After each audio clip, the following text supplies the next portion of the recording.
Assalamualaikum semuanya. Semoga kalian semua dalam keadaan sehat dan dilancarkan rezekinya. Amin ya robbal alamin. Alkisah, pada suatu ketika Baginda Raja tampak termenung di atas singgasananya. Dalam hati ia bertanya-tanya, negeriku damai, kekayaannya berlimpah, dan aku memimpin dengan adil. Tapi kenapa rakyatku masih sulit diatur? Mungkin mereka perlu diingatkan soal akhirat.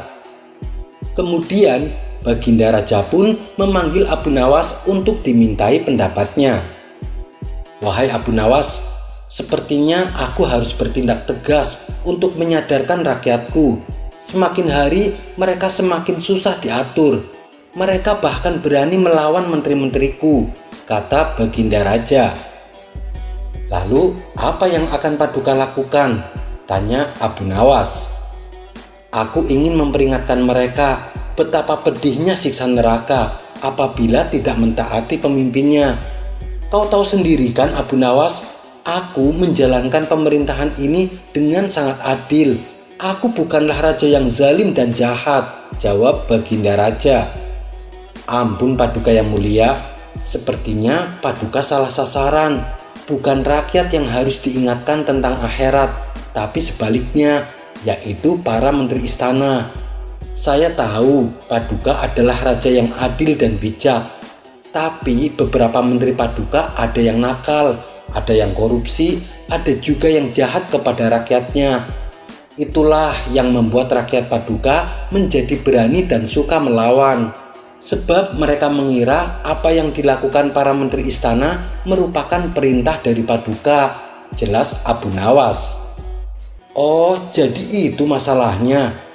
Kau tahu siapa saja menteri yang berani berbuat demikian? Tanya Baginda Raja. Ampun Paduka yang mulia, saya sendiri kurang tahu dan saya tidak berani asal menuduh. Tapi jangan khawatir Paduka, saya punya ide untuk mengetahui siapa saja menteri yang menyalahgunakan jabatannya, jawab Abu Nawas. Siasat apa lagi yang akan kau lakukan? Tanya Baginda Raja kembali. Sama seperti cara Paduka mengingatkan tentang akhirat dan memperingatkan pedihnya siksa neraka, jawab Abu Nawas. Apa kau yakin akan berhasil? Tanya Baginda Raja. Tentu saja Paduka yang mulia, karena saya tidak memperingatkan hanya dengan kata-kata, tapi saya akan membawa api neraka ke istana, balas Abu Nawas. Seketika Baginda Raja terkejut mendengarnya. Kau serius bisa melakukan itu? Tanya Baginda Raja penasaran.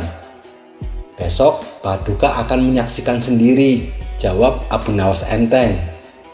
Singkat cerita, pada keesokan harinya, Abu Nawas kembali datang ke istana dengan membawa sebuah kendi kecil yang tertutup rapat. Di dalam kendi tersebut berisi bara api yang menyala. Meski demikian, Abu Nawas sama sekali tidak kepanasan. Ketika Abu Nawas memasuki ruang istana, para menteri sudah duduk berkumpul bersama Baginda Raja. Hei Abu Nawas, kendi apa yang kau bawa itu? Tanya Baginda Raja. Kendi ini berisi api neraka Paduka yang mulia. Bila tutupnya dibuka, niscaya istana ini akan hangus terbakar, jawab Abu Nawas. Kalau memang isinya api neraka, kenapa tanganmu tidak kepanasan? Tanya salah satu menteri istana. Api neraka tidak akan mungkin membakar orang-orang yang beriman. Bagi mereka yang jujur, tidak pernah korupsi, dan tidak berbuat sewenang-wenang, tentu tidak akan merasakan panas. Justru sebaliknya, api neraka yang panas akan terasa dingin, terang Abu Nawas. Karena penasaran, seluruh menteri istana satu persatu memegang kendi tersebut. Sialan, kendi ini panas sekali, kata menteri pertama dalam hati. Tapi karena takut ketahuan korupsinya, ia berpura-pura tidak kepanasan. Benar sekali ucapanmu Abu Nawas, kendi ini terasa dingin dan sejuk, katanya berbohong. Menteri kedua juga sama, tangannya merasakan panas, tapi ia sengaja menahannya agar tidak ketahuan perbuatan jahatnya. "Wah, kendi ini seperti salju, dingin dan menyejukkan," kata menteri kedua berpura-pura. Begitulah seterusnya. Para menteri istana yang nakal tidak memperlihatkan rasa panasnya. Adapun para menteri yang jujur, mereka justru kepanasan memegang kendi tersebut. Melihat itu, Baginda Raja menjadi murka. Matanya menatap tajam penuh amarah kepada menteri-menterinya yang jujur. "Ternyata kalian yang membuat rakyatku menderita. Jangan harap kalian akan selamat. Aku akan menghukum kalian dengan hukuman yang sangat berat," ancam Baginda Raja. Tentu saja para menteri yang jujur ini menjadi kaget dan ketakutan. Sementara para menteri yang nakal tertawa kecil penuh kemenangan. Akan tetapi tiba-tiba Abu Nawas berkata, "Ampun Paduka yang mulia, jangan hukum mereka. Justru mereka inilah menteri yang jujur. Adapun menteri Paduka yang nakal, merekalah yang berpura-pura tidak kepanasan. Mereka sengaja menahan rasa panas agar dianggap sebagai orang yang jujur dan berbuat baik kepada rakyatnya." Mendengar itu, Baginda Raja menjadi bingung. "Tapi bukankah kamu sendiri tidak kepanasan?" tanya Baginda Raja heran. "Itu kan karena sebelumnya kedua tangan saya diolesi dengan pelumas anti panas Paduka. Wajar saja kalau saya tidak kepanasan saat memegang kendi tersebut," jelas Abu Nawas. Akhirnya, berkat akal cerdiknya, Abu Nawas berhasil mengungkap beberapa menteri istana yang telah menyalahgunakan jabatannya. Dan pada saat itu juga, Baginda Raja langsung memecatnya dan memasukkannya ke dalam penjara. Kisah selanjutnya. Di suatu pagi yang cerah, Abu Nawas mengawali aktivitasnya dengan pergi mencari kayu di hutan. Ketika di tengah perjalanan, ia mendapati sosok aneh seperti ular. Karena penasaran, ia pun mencoba mendekatinya. Setelah diamat-amati, ternyata itu hanyalah sebuah tali yang berukuran 10 meter. "Lebih baik aku ambil saja, barangkali bisa bermanfaat," pikir Abu Nawas. Dan apa yang dipikirkannya menjadi kenyataan. Hari itu Abu Nawas memperoleh kayu yang banyak. Kemudian tali yang ia temukan digunakan untuk mengikatnya. "Tali ini membawa keberuntungan. Untung saja aku yang menemukan," kata Abu Nawas bahagia. Kemudian pada keesokan harinya ia kembali beraktivitas seperti biasa. Dengan membawa tali yang ia temukan, ia berangkat menuju hutan mencari kayu bakar. Saat melintasi sebuah pemukiman warga, ia melihat ada kerumunan orang-orang yang sedang kepanikan. "Ada apa ini?" tanya Abu Nawas. Salah satu warga menjawab, "Ada orang tercebur ke sumur. Kami bingung harus bagaimana cara menolongnya." "Oh, soal itu, serahkan saja padaku. Kebetulan aku membawa tali," balas Abu Nawas. Tanpa membuang-buang waktu, Abu Nawas segera mengulurkan talinya hingga ke dasar sumur. "Hei kawan, raih tali itu dan ikatkan ke tubuhmu," teriak Abu Nawas. Lelaki yang ada di dalam sumur menuruti perintah tersebut. Kemudian dengan dibantu beberapa warga, Abu Nawas menarik talinya. Akhirnya berkat bantuan Abu Nawas, lelaki yang terjebur ke sumur berhasil diselamatkan. Dan atas kejadian itu, Abu Nawas semakin kagum dengan tali yang dimilikinya. "Tidak kusangka, ternyata tali ini bukan hanya membawa keberuntungan, tapi juga membawa keajaiban," gumam Abu Nawas. Hingga pada suatu hari terjadilah peristiwa yang menggelikan. Kala itu Abu Jahil menaiki sebuah pohon yang tinggi.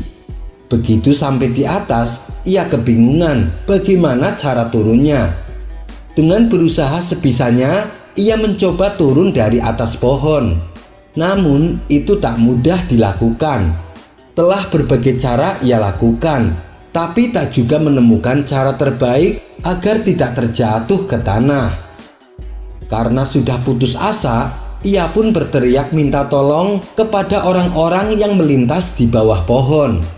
Sayangnya, tak ada satu orang pun yang tahu bagaimana caranya untuk menolong Abu Jahil. Di saat itulah datang Abu Nawas. Dengan penuh percaya diri, ia pun menyusun sebuah strategi.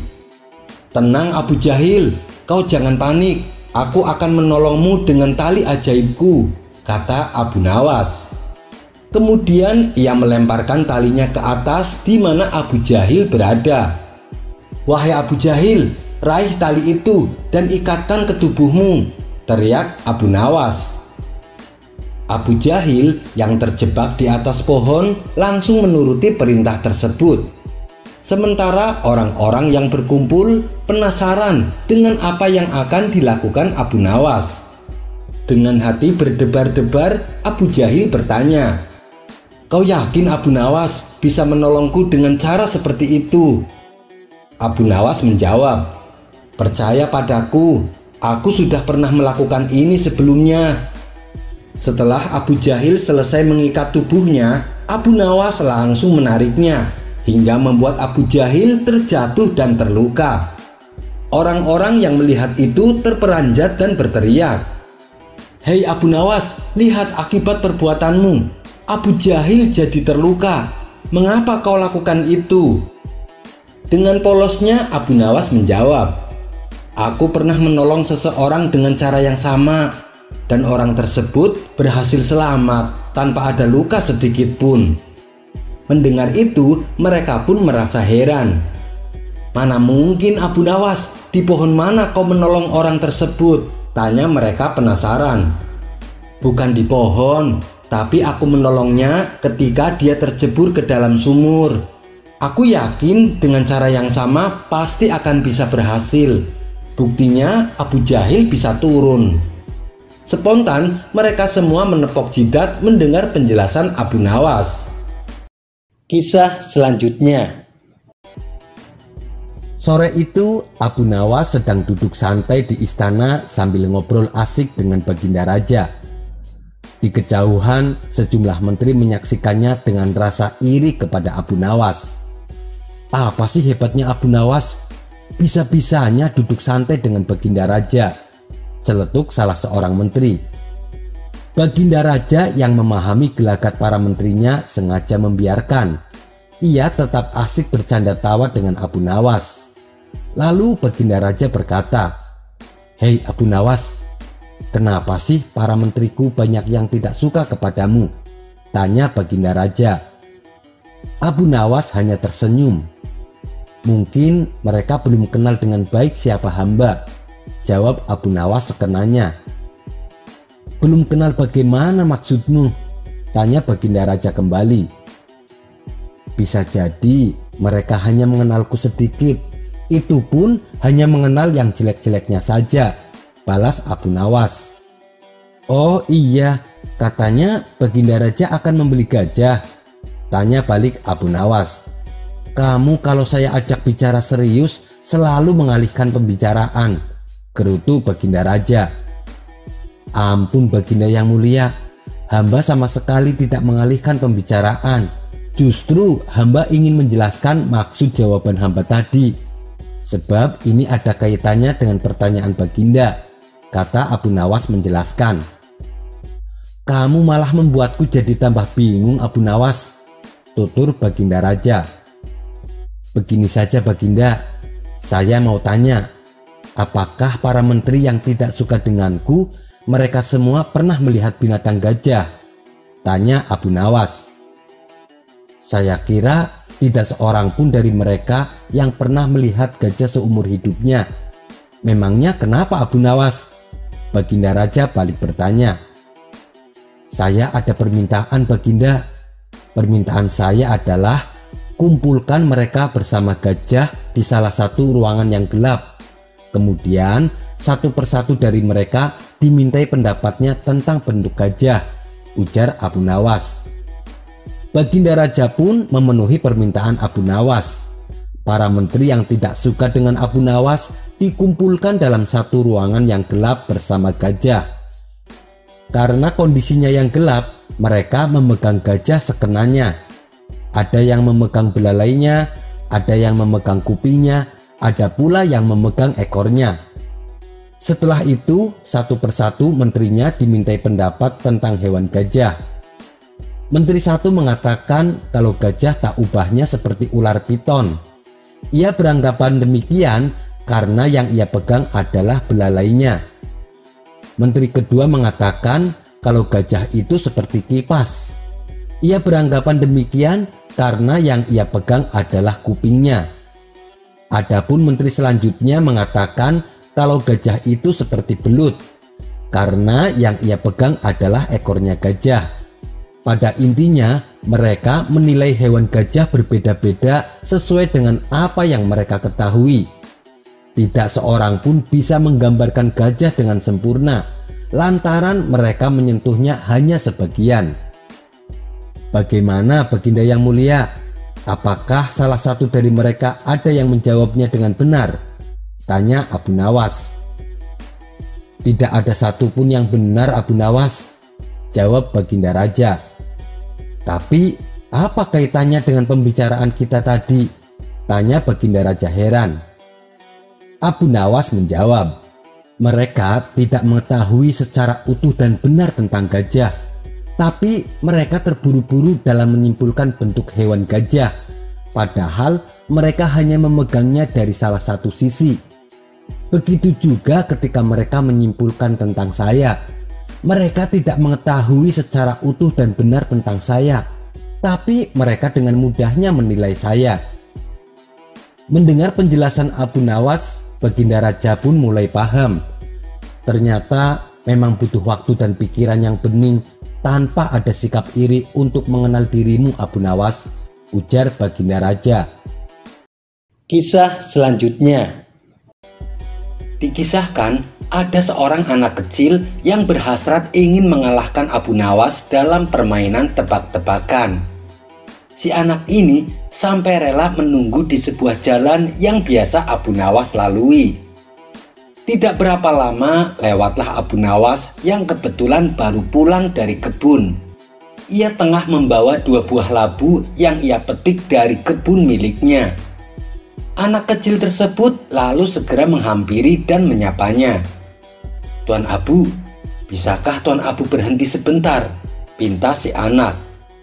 Abu Nawas pun menghentikan langkahnya menuruti permintaan anak kecil itu. Ada apa memangnya? Tanya Abu Nawas. Begini Tuan Abu kan sangat terkenal cerdik.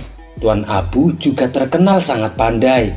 Oleh karena itu saya ingin menantang Tuan Abu main sebuah tebak-tebakan, kata si anak penuh percaya diri. Boleh, apa peraturannya? Tanya Abu Nawas. Apabila Tuan Abu tidak bisa menjawab tebakan saya, maka buah labu yang ada di tangan Tuan jadi milik saya, ujar si anak. Baik, silahkan. Apa pertanyaan tebakanmu? Ucap Abu Nawas. Coba Tuan Abu tebak, burung kecil yang ada dalam genggaman tanganku ini hidup atau mati? Kalau Tuan Abu menjawab salah, maka buah labunya jadi milik saya, kata si anak. Dengan wajah tersenyum, Abu Nawas mengangguk setuju. Lalu ia pun menjawab, burung kecil dalam genggamanmu sudah mati. Mendengar jawaban tersebut, si anak senang bukan kepalang. Anda salah Tuan Abu, teriak si anak kegirangan. Si anak lalu membuka genggaman tangannya dan membiarkan burungnya terbang bebas. Oh iya, saya salah. Baiklah, buah labu ini menjadi milikmu, balas Abu Nawas tersenyum bahagia. Si anak merasa heran, kenapa Abu Nawas malah terlihat gembira. Tapi di lain pihak, ia mendapatkan 2 buah labu tanpa harus membelinya. Dengan wajah ceria, si anak kemudian membawa pulang buah labu pemberian Abu Nawas. Setibanya di rumah, ayah si anak lantas bertanya tentang 2 buah labu yang dibawanya. Dari mana kamu mendapatkan itu? Tanya sang ayah. Anak tersebut dengan bangganya menceritakan bahwa dirinya telah mengalahkan Abu Nawas main tebak-tebakan, dan buah labu yang dibawanya adalah hadiah atas kemenangannya. Memangnya tebakan apa yang kau berikan sehingga membuat Tuan Abu tidak bisa menjawabnya? Tanya sang ayah penasaran. Si anak lalu memberitahu tentang tebakan yang ia berikan kepada Abu Nawas. Tanpa disangka, ayahnya menjadi sangat marah. Beliau lalu berkata, "Kamu mengira kamu betul-betul menang. Kamu itu kalah." Si anak pun menjadi sangat bingung dengan ucapan ayahnya. Sang ayah lalu memerintahkan untuk mengembalikan buah labunya. Mereka berdua bergegas menuju rumah Abu Nawas sambil meminta maaf. "Maafkan anak saya, Tuan Abu. Ini buah labunya saya kembalikan," kata sang ayah. "Tidak apa-apa, ambil saja. Itu sudah menjadi hak anakmu," balas Abu Nawas dengan tersenyum. "Terima kasih Tuan Abu, kami mohon pamit," ucap sang ayah. Dalam perjalanan pulang, si anak minta penjelasan kepada ayahnya. "Wahai ayah, kenapa sih ayah mengatakan kalau saya yang kalah? Jelas-jelas Tuan Abu yang salah menebaknya. Jadi bukankah Tuan Abu yang kalah?" tanya si anak merasa heran. Sang ayah menarik nafas panjang dan mulai menjelaskan. "Tuan Abu sengaja menjawab burungnya mati. Dengan begitu kamu akan melepaskan dan membiarkan burung tersebut terbang bebas. Kalau Tuan Abu menjawab masih hidup, kamu pasti akan meremas hewan lemah itu sampai mati. Pada akhirnya kamu juga yang menang taruhan. Kamu pikir Tuan Abu tidak tahu kelicikanmu? Dia rela memberikan buah labu dan dianggap kalah. Tapi sejatinya Tuan Abulah pemenangnya. Dia memenangkan cinta kasih yang murni, yang memikirkan kebahagiaan semua makhluk tanpa pamrih. Sedangkan bagi yang egois, hanya memikirkan apa yang akan ia dapatkan." Setelah mendengar penjelasan sang ayah, si anak pun menyadari akan kekeliruannya. Kisah selanjutnya. Perseteruan antara Abu Nawas dan Abu Jahil seakan tiada hentinya. Meskipun berulang kali Abu Nawas mengalah, Abu Jahil selalu saja membuat ulah. Sehingga mau tak mau Abu Nawas terpaksa meladeninya. Dan tentunya sudah bisa ditebak, Abu Jahillah yang menanggung kekalahan. Akan tetapi, dengan kekalahannya ini membuat Abu Jahil semakin geram dan berusaha untuk membalasnya. Kabar perseteruan keduanya ini pun akhirnya sampai ke telinga Baginda Raja. Lalu terbesit di benak sang raja untuk mendamaikan mereka. Maka dipanggillah keduanya ke istana supaya menghadap Baginda Raja. "Kalian berdua kan hidup bertetangga, kenapa sih selalu bermusuhan?" tanya Baginda Raja. "Ampun Paduka yang mulia, tapi bukan saya yang memulainya. Abu Jahillah yang selalu mengganggu saya," jawab Abu Nawas. "Jangan fitnah kau Abu Nawas, kau yang justru selalu membuat saya jengkel," bantah Abu Jahil. Keduanya lalu bertengkar hebat saling menyalahkan satu sama lain. Sudah, kalau begini caranya kalian tidak akan bisa akur," bentak Baginda Raja. Suasana pun menjadi hening untuk beberapa saat. Kemudian Baginda Raja berkata, "Begini saja, kalau kalian mau berdamai, akan saya kabulkan 3 permintaan, apapun keinginan kalian." "Benarkah Paduka? Bagaimana kalau saya minta emas?" tanya Abu Nawas. "Akan aku berikan, asalkan kalian mau berdamai," jawab Baginda Raja. Mendengar hal itu, Abu Jahil yang memang iri dengan Abu Nawas mengajukan syarat kepada sang raja. "Paduka, saya mau berdamai dengan Abu Nawas, tapi ada syaratnya. Apapun yang Abu Nawas minta, saya harus mendapatkan 2 kali lipat," ucap Abu Jahil. "Bagaimana Abu Nawas? Kamu setuju?" tanya Baginda Raja. Sejenak Abu Nawas terdiam. dan pada akhirnya Abu Nawas menyetujuinya. Baiklah Paduka, tapi bila ada salah satu keinginan saya yang tidak mau diterima Abu Jahil, maka semua hadiah untuknya dianggap batal, jelas Abu Nawas. Tentu saja Abu Nawas, dengan senang hati aku mau menerimanya, sahut Abu Jahil. Kemudian Baginda Raja menanyakan apa keinginan pertama Abu Nawas. Saya ingin dibuatkan rumah yang megah Paduka, pinta Abu Nawas. Baginda Raja pun menyanggupinya. Berarti kau Abu Jahil, akan aku buatkan 2 rumah megah untukmu, kata Baginda Raja.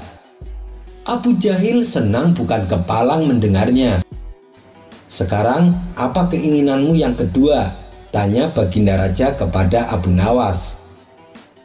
Saya ingin mempunyai 1000 keping emas Paduka, jawab Abu Nawas.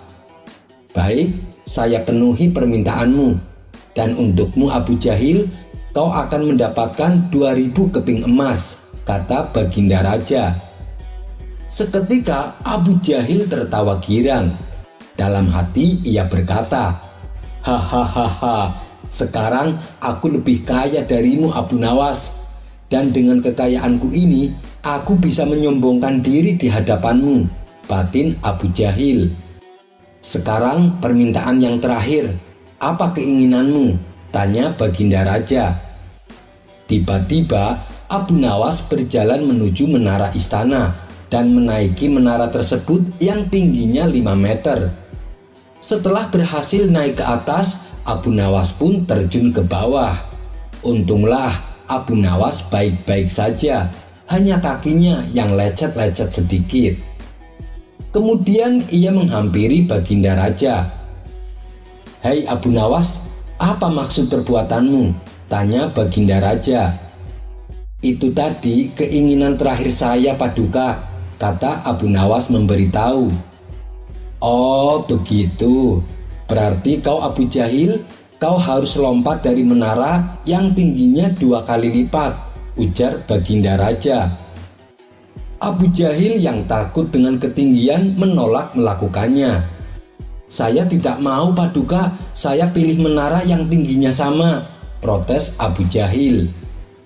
Tidak bisa begitu dong, kamu sendiri kan yang minta.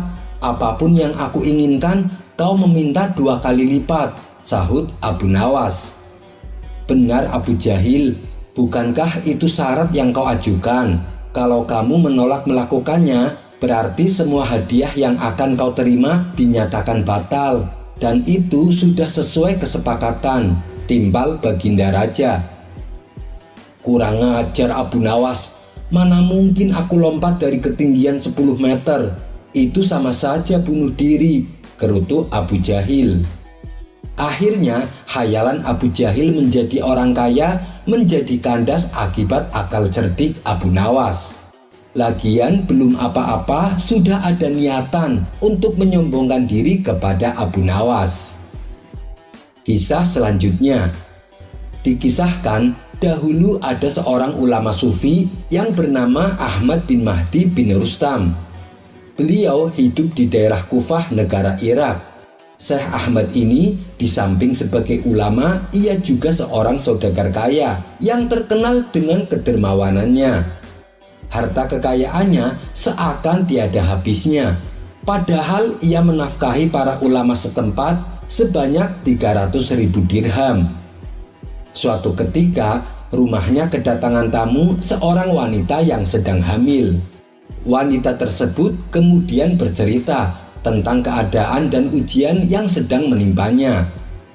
Tuan, tolonglah aku Tuan, demi Allah tutupilah aibku ini, kata si wanita. Ujian apa yang sedang menimpamu? Tanya Syekh Ahmad. Aku telah diperkosa Tuan, dan kini aku mengandung seorang bayi. Tapi aku bilang pada orang-orang bahwa Anda adalah suamiku. Maka tolong janganlah bongkar aibku, kata si wanita memohon. Syekh Ahmad sejenak terdiam. Akhirnya ia pun menyetujui permintaan tersebut. Si wanita lalu pamit pulang dan pergi meninggalkan rumah Syekh Ahmad. Dan setelah sekian lama tidak ada kabar tentang wanita tersebut, tiba-tiba datang sebuah kabar jika wanita yang pernah datang kepadanya kini telah melahirkan. Tidak berapa lama, kepala desa bersama para warga datang menemui Syekh Ahmad. Mereka lalu memberikan selamat atas kelahiran anak tersebut. Dan untuk menutupi aib si wanita, Syekh Ahmad pun pura-pura menampakkan kegembiraan, layaknya seorang suami yang sedang dikaruniai buah hati. Semenjak kelahiran sang anak, Syekh Ahmad selalu memberikan 2 dinar sebagai nafkah untuk wanita tersebut. Demikianlah setiap bulannya, ia rutin mengirim 2 dinar ke rumah wanita yang ditolongnya. Setelah 2 tahun berlalu, bayi anak si wanita akhirnya meninggal. Orang-orang pun datang bertaksiah untuk mengucapkan bela sungkawa. Raut kesedihan nampak pada diri Syekh Ahmad, namun ia pasrahkan kepada Allah. Beberapa hari kemudian, perempuan yang lahir di luar nikah itu datang kepadanya dengan membawa dinar.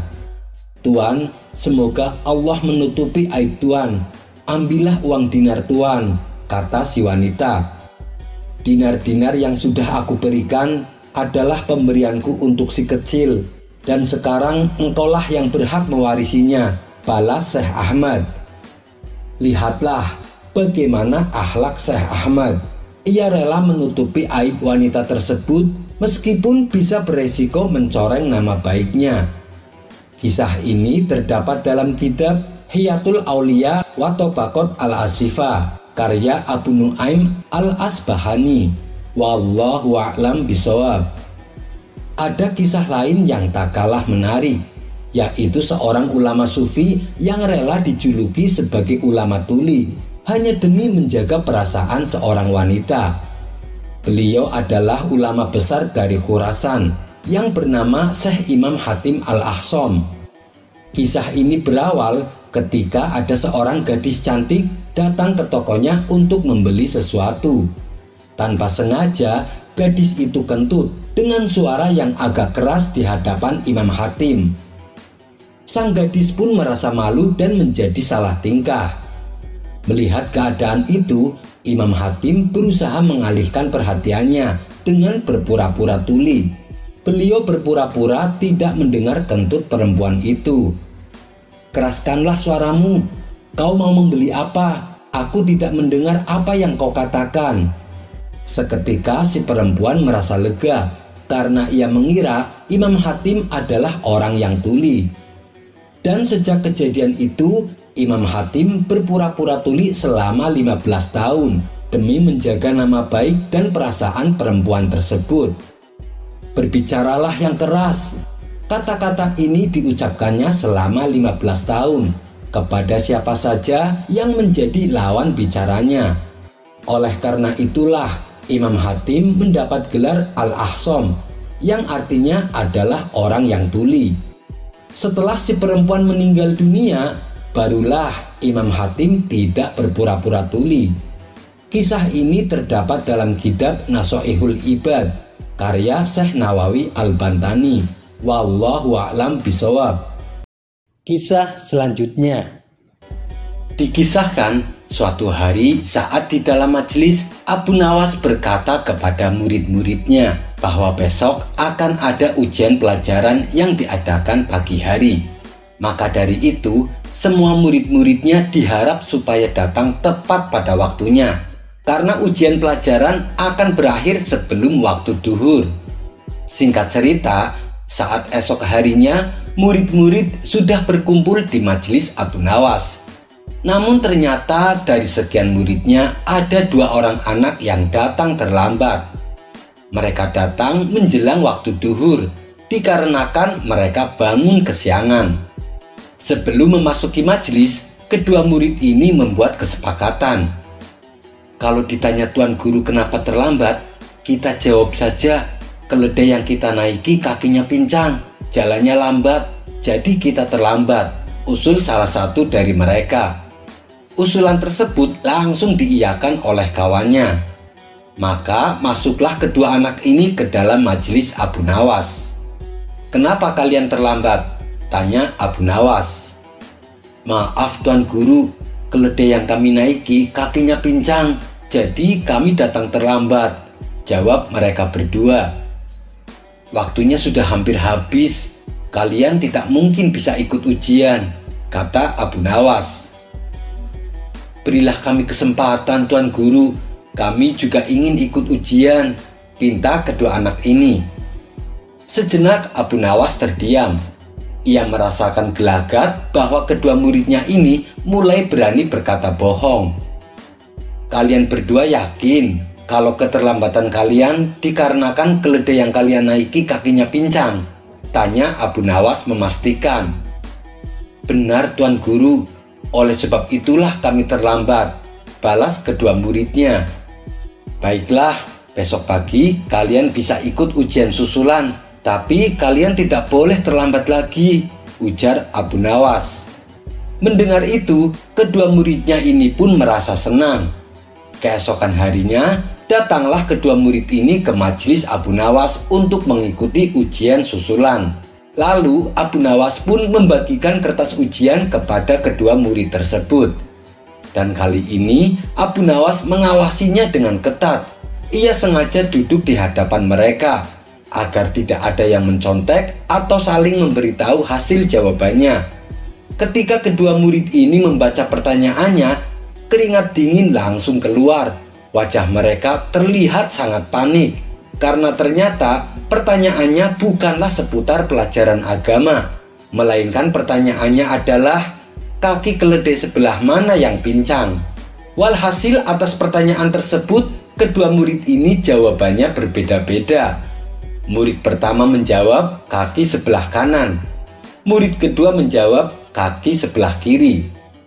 Setelah jawaban tersebut diserahkan kepada Abu Nawas, ia pun tersenyum sembari menatap kedua muridnya. "Jawaban kalian mana yang benar? Kaki sebelah kiri atau sebelah kanan? Atau kalian telah berbohong?" tanya Abu Nawas. Kedua muridnya lalu mengaku bahwa mereka terlambat karena bangunnya kesiangan, bukan karena pincangnya kaki keledai. Abu Nawas pun lalu menasehati, "Kalau kalian jujur dari awal, itu lebih baik. Saya tahu kalian pintar, apalagi dengan pelajaran agama, dan kalian akan dengan mudah menjawab ujian kemarin. Tapi tahukah kalian kenapa saya memberikan pertanyaan ini? Karena saya ingin kalian jujur. Tidak menutup kemungkinan kelak kalian akan menjadi ulama. Percuma kalian pintar ilmu agama tapi suka berbohong. Justru itu akan sangat berbahaya, karena bohongnya seorang ulama bisa berdampak pada orang banyak. Mereka akan mengikuti kebohongan tersebut karena mereka mengira itu adalah benar. Jadi anak-anakku, yang saya minta dari kalian, mulailah sejak dini untuk berkata jujur," kata Abu Nawas menasehati. Kedua muridnya ini pun akhirnya menyadari akan kesalahannya dan berjanji tidak akan pernah lagi berkata bohong dan berjanji akan selalu bersikap jujur. Kisah selanjutnya. Di suatu pagi yang cerah, Abu Nawas tampak duduk termenung. Pasalnya hari itu ia tidak punya uang untuk membeli makanan. Lalu oleh istrinya ia disarankan menjual barang apapun asalkan bisa menghasilkan uang. Kemudian Abu Nawas teringat akan sepatu kesayangannya. "Bukankah selama ini Abu Jahil menginginkan sepatuku? Aku jual saja kepadanya," pikir Abu Nawas. Tanpa menunggu lama, ia pun segera ke rumah Abu Jahil dengan membawa sepatu miliknya. "Wahai Abu Jahil, aku akan menjual sepatuku," kata Abu Nawas. "Berapa kau minta?" tanya Abu Jahil. 10 dirham saja," jawab Abu Nawas. Mendengar itu, Abu Jahil sempat terkejut. Dalam hati ia berkata, "Kenapa dia menjualnya begitu murah?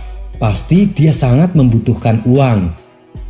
Kesempatan ini langsung dimanfaatkan Abu Jahil untuk menawar dengan harga semurah-murahnya.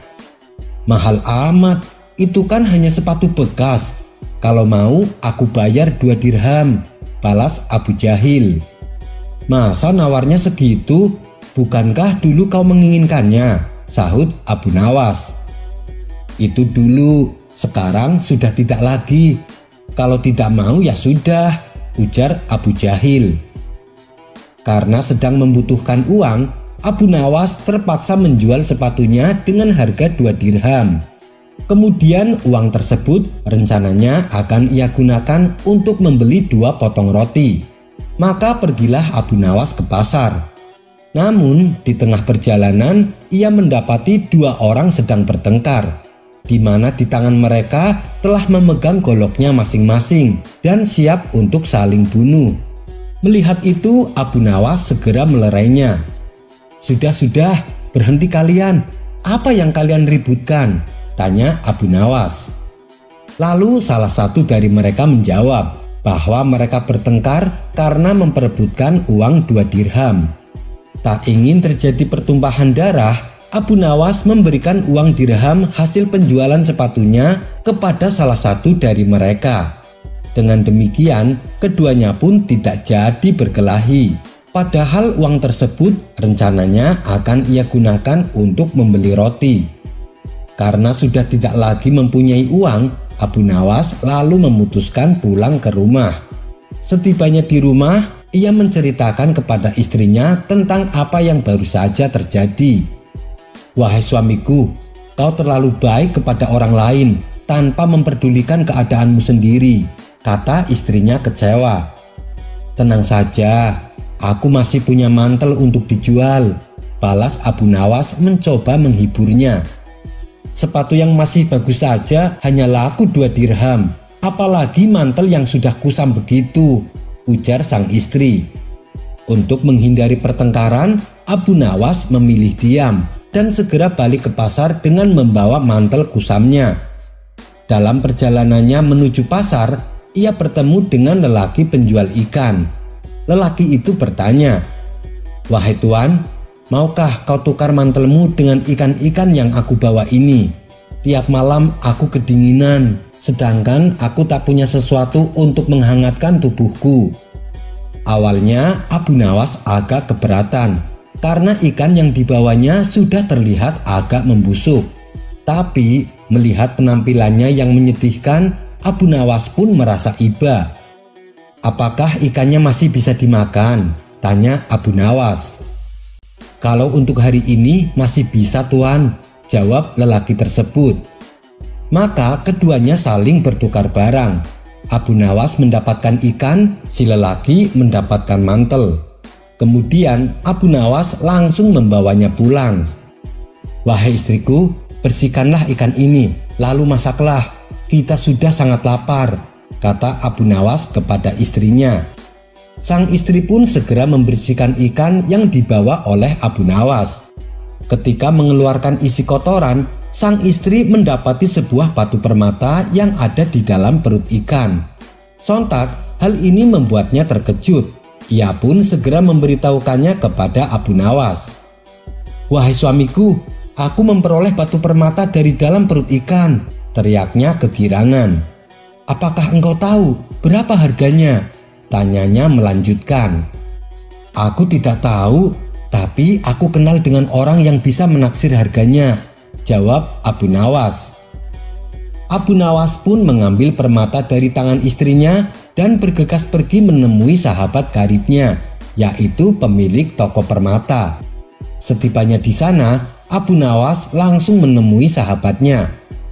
"Wahai kawan, kira-kira berapa harga permata ini?" tanya Abu Nawas sambil menyerahkannya. Si pemilik toko mengamati dengan teliti dengan membolak-balik permata tersebut. "Ini permata yang bagus. Aku bersedia membelinya seharga 40.000 dirham. Jika kau mau, aku akan membayarnya sekarang. Tetapi jika kamu ingin harga lebih, kamu bisa menjualnya kepada Tuan Hamid. Dia bisa memberi harga yang lebih baik," kata si pemilik toko. "Baiklah, aku akan ke rumah Tuan Hamid saja," balas Abu Nawas. Setibanya di rumah Tuan Hamid, Abu Nawas menawarkan batu permata miliknya. Tuan Hamid pun merasa kagum. Aku bersedia membeli dengan harga 80.000 dirham. Namun jika ingin harga lebih, kau bisa menemui saudagar Hasan. Kukira harga yang ditawarkannya akan lebih baik, kata Tuan Hamid.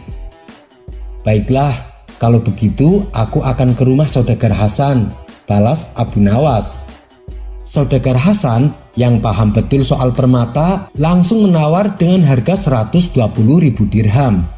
Abu Nawas pun sepakat dengan tawaran tersebut. Maka pulanglah Abu Nawas dengan membawa uang 120 dirham. Ketika ia sampai di depan rumah, ternyata ada penjual ikan yang berdiri menunggu kedatangannya. Ada apa kawan? Dari mana kau tahu rumahku? Tanya Abu Nawas. Aku dengar kau mendapatkan permata dari ikan yang aku tukar. Apa benar begitu? Tanya balik si penjual ikan. Iya, benar. Mari masuklah ke dalam, ajak Abu Nawas. Setelah dipersilahkan duduk, lalu lelaki penjual ikan mengutarakan maksud kedatangannya. Aku ingin hasil penjualan permata dibagi menjadi 2, pinta si lelaki. Abu Nawas pun tak keberatan. Ia segera memberikan separuh hasil dari penjualannya. Ketika sudah mendapatkan apa yang diinginkan, lelaki itu pamit untuk pulang. Tapi begitu sampai di depan pintu rumah, ia malah balik menemui Abu Nawas. Aku tak jadi mengambilnya, semua uang itu adalah milikmu, kata si lelaki dan segera pergi berlalu. Beberapa hari kemudian, lelaki penjual ikan tersebut tampak duduk di istana dengan Baginda Raja. Kali ini penampilannya terlihat gagah dan berwibawa. Rupanya dia adalah raja negeri seberang yang ingin menguji kesabaran dan kejujuran Abu Nawas. Dia juga adalah sahabat karib Baginda Raja. Bagaimana menurutmu? Tanya Baginda Raja kepada sahabatnya. Persis seperti yang kau katakan. Meskipun dia konyol dan usil, tapi soal kesabaran dan kejujuran tak perlu diragukan, jawab sahabatnya. Bukankah sebelumnya sudah aku beritahu bahwa Abu Nawas tidak seburuk yang kau kira? Meskipun terkadang dia bersikap kurang ajar terhadapku, tapi dia punya hati yang sangat mulia.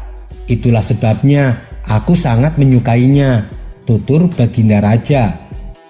Kau sangat beruntung punya rakyat seperti dia, jujur, sabar, dan pandai menghibur, balas sahabatnya. Sementara di tempat lain, Abu Jahil ingin mengecek Abu Nawas karena kemiskinannya.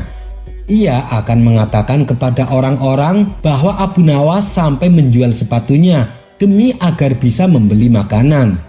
Tapi begitu mengetahui Abu Nawas dapat rezeki nomplok, Abu Jahil menjadi iri dan kecewa. Kisah selanjutnya. Pada suatu hari, Abu Yazid Al-Bustami pergi dengan mengendarai onta. Tentu saja karena perjalanan jauh, ada beberapa perbekalan yang harus ia bawa. Bekal perjalanan itu ia letakkan di sebelah kanan dan sebelah kiri tubuh onta. Dalam perjalanan tersebut, Abu Yazid berpapasan dengan seorang pemuda. Melihat onta Abu Yazid membawa beban yang begitu berat, si pemuda merasa kasihan. Binatang yang malang, betapa beratnya beban yang kau tanggung. Sungguh kejam orang yang menaikinya. Awalnya Abu Yazid tidak menghiraukannya. Namun karena perkataannya diulang-ulang, akhirnya Abu Yazid berkata, "Wahai anak muda, sebenarnya bukan onta ini yang memikul beban. Lihatlah dengan seksama apa yang sebenarnya terjadi dengan ontaku ini." Pemuda itu kemudian menuruti perintah Abu Yazid. Ia melihat dengan seksama onta tersebut. Betapa kagetnya si pemuda ketika barang bawaan onta itu tidak menempel di punggungnya.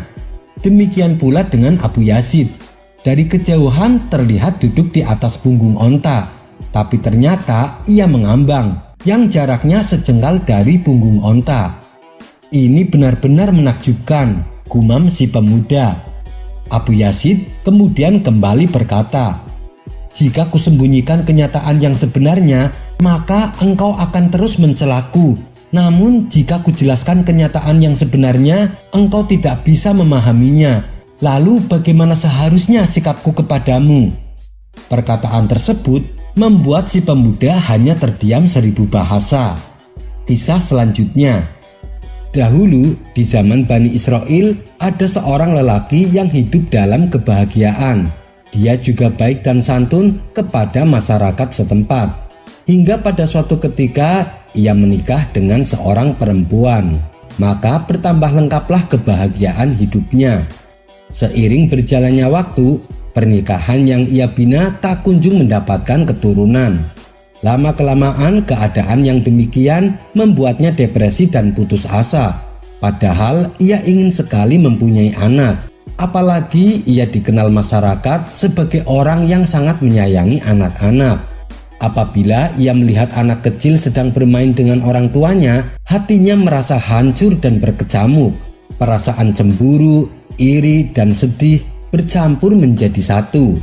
Disinilah setan membisikkan kepadanya untuk melakukan perbuatan yang keji. Si lelaki memutuskan akan membunuh setiap anak kecil yang ia jumpai. Hingga pada suatu hari ia melihat seorang anak kecil.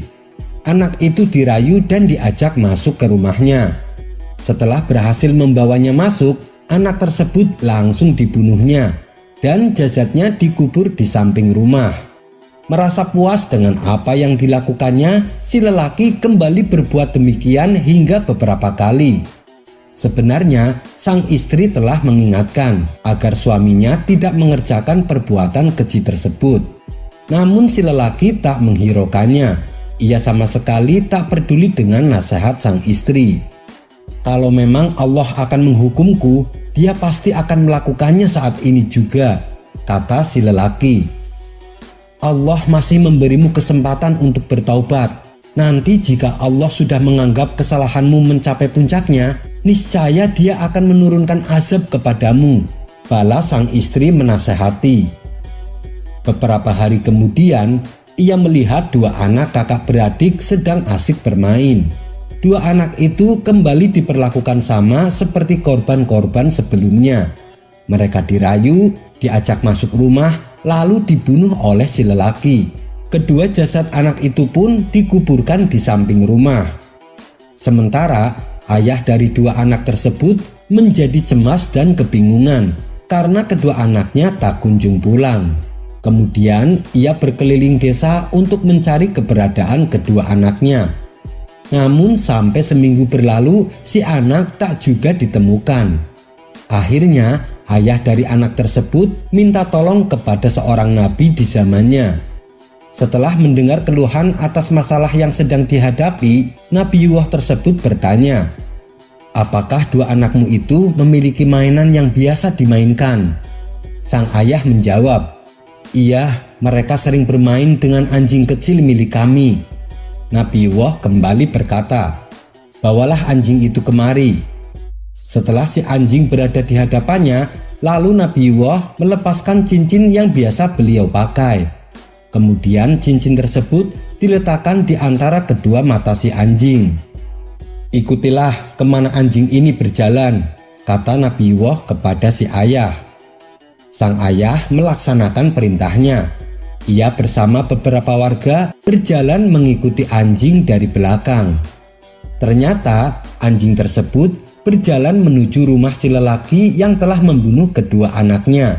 Kebetulan pada saat itu lelaki dan istri pemilik rumah sedang tidak berada di tempatnya. Ketika si anjing berdiri di samping rumah, ia menggonggong tanpa henti. Ia mengendus-enduskan hidungnya ke tanah, seakan ingin memberitahu sesuatu. Para warga yang merasa curiga segera menggali tanah tersebut. Tak lama kemudian nampaklah tubuh anak kecil yang sudah mati terkubur.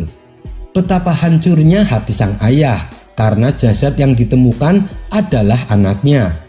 Bersamaan ditemukannya jasad kedua anak tersebut, para warga juga menemukan beberapa jasad anak kecil lainnya. Kejadian ini lalu dilaporkan kepada Nabiyullah. "Tangkap lelaki itu dan hukum mati dengan cara disalib," perintah Nabiyullah. Akhirnya tak butuh waktu lama, si lelaki berhasil ditangkap dan langsung dihukum mati. Kisah ini terdapat dalam kitab An-Nawadir karya Syekh Syihabuddin. Wallahu a'lam bishawab. Kisah selanjutnya. Ulah konyol Abu Nawas kali ini benar-benar keterlaluan. Ia memasukkan pisau belati ke dalam tas prajurit pengawal kerajaan. Akibatnya sang raja sempat menuduh prajurit tersebut hendak membunuh dirinya. Prajurit yang tidak tahu menahu itu menyangkal tuduhan sang raja. Bahkan ia tidak tahu asal-usul pisau belati yang ada di dalam tasnya. Sang raja lalu memutuskan untuk menghukum mati prajurit tersebut. Dan guna penyelidikan lebih lanjut, prajurit itu diinterogasi untuk mengetahui motif rencana pembunuhan kepada sang raja. Namun si prajurit melakukan pembelaan diri. Ia bersumpah bahwa dirinya tidak ada niat sedikit pun untuk membunuh Paduka Raja. Ia menyatakan bahwa dia adalah prajurit yang setia, siap mengorbankan nyawa untuk keselamatan sang raja. Bagaimana mungkin ia sampai tega berencana membunuhnya? Untuk mengetahui kebenarannya, maka pihak istana mengambil langkah investigasi.